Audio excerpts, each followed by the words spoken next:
السلام علیکم، Urdu news net work کے ساتھ میں ہوں علی سرور۔ سب سے پہلے ہیڈ لائنز۔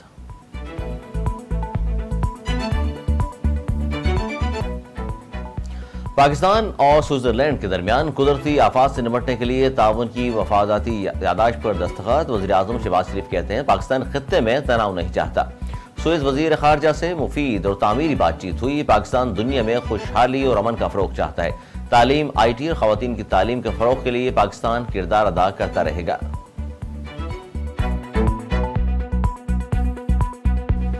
سرگودا میں مسافر وین میں گیس سلنڈر پھٹنے سے 7 افراد جاں بحق، 14 زخمی ہو گئے۔ وین مسافروں کو لے کر بھلوال سے کوٹ مومن جا رہی تھی۔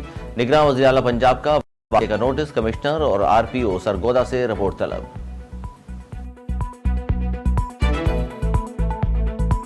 کرکٹ ورلڈ کپ میں قومی ٹیم کی شرکت سے متعلق وزیر اعظم کا فیصلہ۔ وزیر اعظم شہباز شریف نے بلاول بھٹو زرداری کی سربراہی میں ہائی پروفائل کمیٹی قائم کر دی۔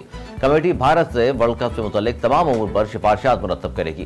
سفارشات کی روشنی میں ورلڈ کپ میں شرکت کا فیصلہ کیا جائے گا۔ حتمی سفارشات منظوری کے لیے وزیر اعظم کو بھجوائی جائے گی۔ کرکٹ ورلڈ کپ 5 اکتوبر سے شروع ہوگا۔ کراچی کے مختلف علاقوں میں بارش، مری ہال، گلشن، گلشان چوہر، کلفٹن، صدر، آئی اے چندی گڑھ روڈ، کلفٹن اور دیگر علاقوں میں کہیں کہیں ہلکی تیز بارش۔ گرمی کا زور ٹوٹ گیا، موسم خوشگوار۔ محکمہ موسمیات کے مطابق کراچی میں 9 جولائی تک گرج چمک کے ساتھ بارش کا امکان ہے۔ وزیر مملکت و سیکریٹری اطلاعات پیپلز پارٹی فیصل کریم کنڈی کہتے ہیں بے نظیر انکم سپورٹ پروگرام کے 15 سال مکمل ہو گئے ہیں۔ بے نظیر بھٹو شہید نے خواتین کو بااختیار بنانے کے لیے BISP شروع کیا۔ مفیز ہونے والے افراد کی تعداد 90 لاکھ تک پہنچ چکی ہے۔ متحدہ قومی مومنٹ پاکستان کے رہنما مصطفیٰ کمال کی پیپلز پارٹی پر شدید تنقید۔ کہا سندھ حکومت کا مسائل حل کے لیے کوئی کردار نہیں۔ 15 سال سے ہماری نسل کشی کی جا رہی ہے، ہم بھیڑ بکریاں نہیں، دیر تک خاموش نہیں رہ سکتے۔ وزیر اعلیٰ سندھ کو پانی اور بجلی جیسے مسائل حل کرنے چاہیے۔ میئر صاحب برساتی نالوں کی صفائی کریں، صرف تصویر سیشن نہ کریں۔ امیر جماعت اسلامی کراچی حافظ نعیم الرحمان کی تنقید۔ بولے جماعت اسلامی کے منتخب چیئرمین اور وائس چیئرمین کو مسائل درپیش ہیں۔ سندھ حکومت اختیارات پر قابض ہو کر ناانصافی کر رہی ہے۔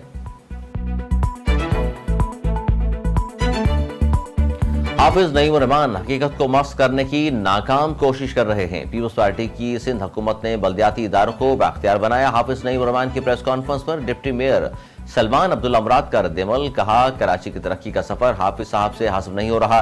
نعیم الرحمان صاحب شیروانی نہ پہننے کا غصہ اب ختم کر دیں۔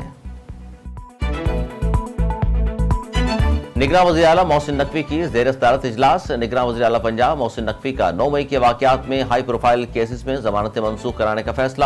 کہا متعلقہ افراد کی ضمانتیں منسوخ کرانے کے لیے اپیلیں دائر کی جائیں گی۔ کیسز کو پیشہ ورانہ طریقے سے آگے بڑھانے کی ہدایت۔ FIA نے یونان کشتی حادثے کے متاثرین کی نشاندہی پر لوگوں کو غیر قانونی طور پر بین الملک بھیجنے والے مزید 6 ایجنٹ گرفتار کر لیے۔ ترجمان FIA کے مطابق ملزمان کو کھاریاں، ملکوال، جہلم لاہور اور گجرات سے گرفتار کیا گیا۔ ملزمان نے شہریوں کو غیر قانونی طور پر یورپ بھجوانے کے لیے 25 سے 27 لاکھ روپے فیکس وصول کیے تھے۔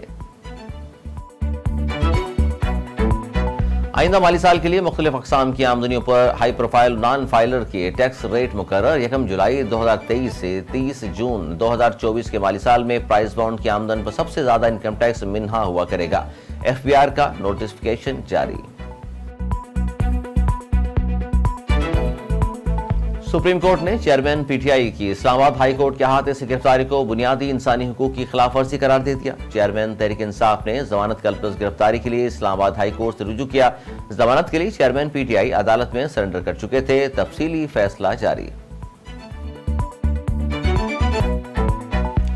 IMF PTI کو پاکستان کی سب سے بڑی سیاسی جماعت سمجھتا ہے، اس لیے PTI کو اعتماد میں لینا چاہتا ہے۔ تحریک انصاف کی معاشی ٹیم کے رکن مزمل اسلم کا دعویٰ، کہتے ہیں IMF پاکستان کی معیشت سے متعلق بہت پریشان ہے۔ IMF کا موقف تھا کہ 9 ماہ کا معاہدہ اس لیے کیا کہ حکومت الیکشن کی وجہ سے زیادہ خرچات نہ کر دے۔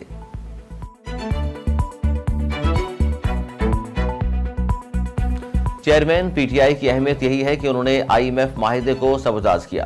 وزیر مملکت برائے پیٹرولیم مسدی ملک کا جوابی وار، کہا چیئرمین PTI نے اپنی حکومت کے ختم ہوتے وقت پیٹرول پر سبسڈی دے کر IMF پروگرام برباد کیا۔ ان کا ٹریک ریکارڈ یہی ہے کہ جب ضرورت ہوتی ہے ہر ایک کو مائباپ بنا لیتے ہیں۔ بھارت کے غاصبانہ قبضے سے کشمیر کو آزاد کرنے کی تحریک میں نئی جان ڈالنے والے نوجوان برہان وانی کی شہادت کو 7 سال مکمل۔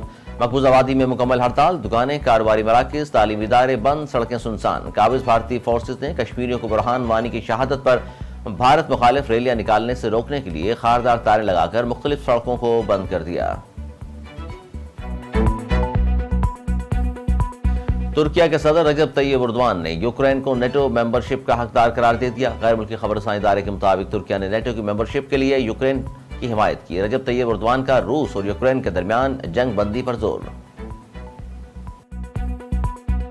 جنیوا میں انسان نما رپورٹس کی پہلی پریس کانفرنس نے سب کو حیران کر دیا۔ دعویٰ کیا ہم بہتر رہنما ہو سکتے ہیں، انسانوں کے خلاف بغاوت نہیں کریں گے، ان کی نوکریاں نہیں چرائیں گے، دنیا کے مسائل حل کرنے کی کوشش کریں گے۔ انسانیت کے لیے اپنی زندگی وقف کرنے والے مشہور سماجی کارکن اور بابائے خدمت عبدالستار ایدھی کو ہم سے بچھڑے 7 برس بیت گئے۔ کئی دہائیوں تک انسانیت کی بلا تفریق خدمت کرنے والے ایدھی آج بھی ہر پاکستانی کے دلوں میں زندہ ہیں۔ عبدالستار ایدھی نے اپنی زندگی کے 65 برس دکھی انسانیت کی خدمت کرتے ہوئے گزارے۔ حکومت پاکستان نے انہیں بعد از مرگ نشان امتیاز سے بھی نوازا۔